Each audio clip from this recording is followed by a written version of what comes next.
If you had $100 to bet on this weekend's Florida Derby, how would you play it?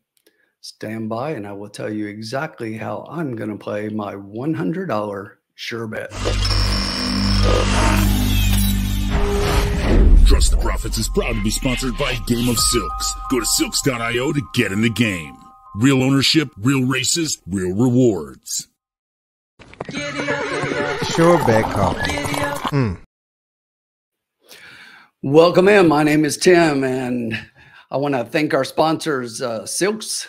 That's real ownership, real races, real rewards. And we have a new sponsor right now, Sure Bet Coffee. Make sure you check out surebetcoffee.com. Enter that promo code TTP20 for 20% off your order.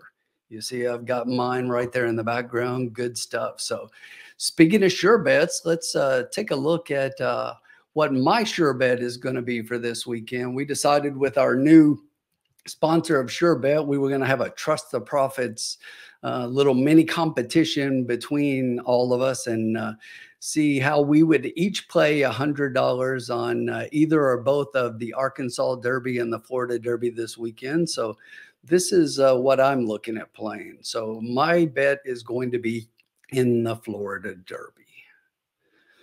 So as we take a look at the Florida Derby this weekend, these are 4 horses that I've singled out. So we've got a field of 11 going 1 1/8 on the dirt at Gulfstream Park. And if you're not familiar with the 1 1/8 course at Gulfstream, you have a really short run into the first turn. So that really puts the horses on the outside at a extreme disadvantage. It's either go or be caught out wide. And that is why I am picking Fierceness on top in this race. I think if you look at the races that Fierceness has run to date, had a great run on debut, winning by 11 lengths, came back in the Champagne and in the Slop and didn't run so well. We know was the Breeders' Cup Juvenile Champion, another first place in that one by 6 1/4. And then last time out in the Holy Bull, again, not so much and finished third. But if I go back and look at those 2 races that that Fierceness did not win, Fierceness did not get out of the gate very well. And I'm thinking that with being on that outside post with the short run to the turn, I went back and watched that Breeders' Cup Juvenile, and Johnny V really got Fierceness out and go directly towards the corner. And I think that they're going to go for a repeat here in the same kind of start. And if Fierceness gets out of the gate clean, I don't think they catch him. I think he's going to position well, and he's going to be your winner. When we look at the number 2 Hades here, this is a horse that's done no wrong.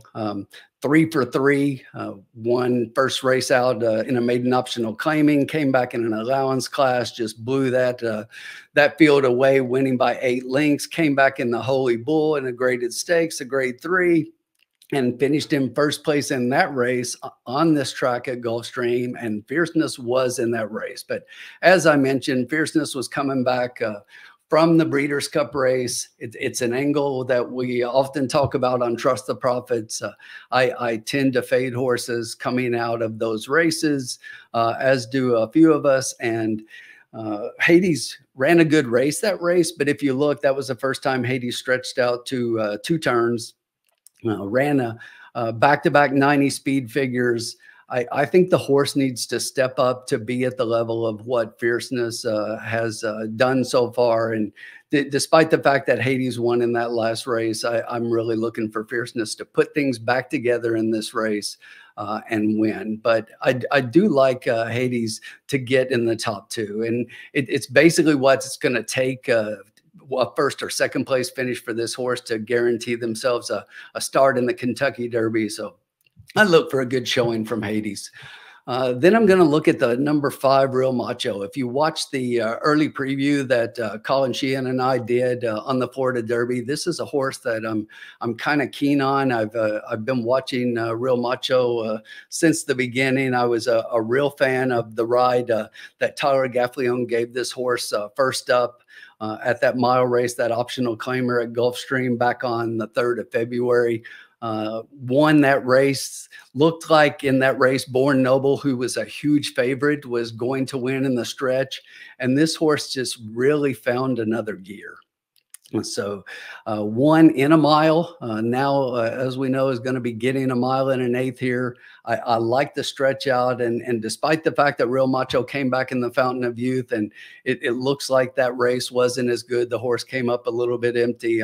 I'm going to give the horse one more chance to improve off of that previous race. And if the horse runs that race, I think is a definite threat to come running late with Tyler Gaffleone up and potentially get a piece at a price. Conquest Warrior, the 9 here, is a horse that I think a lot of people are going to be on. I think I've heard many people saying they even like this horse to win. As I look at the speed figures with this horse, back-to-back 84 Beyer speed figures, I just think that Conquest Warrior is going to have to step up quite a bit to be at where Fierceness and Hades have already run. Is he capable of doing that? I think so. I think it's possible, but I'm going to play against again. Shug puts the horse in here and has Jose Ortiz up to ride again. Third straight ride for Jose. Obviously knows the horse. That was a decent race in the last. Winning that optional claimer. If the horse moves forward, could be a little bit higher, but I just think it's a little bit to ask here. So I've got the 10 and 2 as the top 2 favorites that I really like in here, with the 5 and 9 as underneath plays. And here's how I'm going to lay out my $100 in this race. I'm going to make 2 separate bets with my $100. I'm going to play a $25 exacta box, 2 with the 10. And then I'm going to play a $25 trifecta straight, 2 with 10 with the 2 with the 5-9.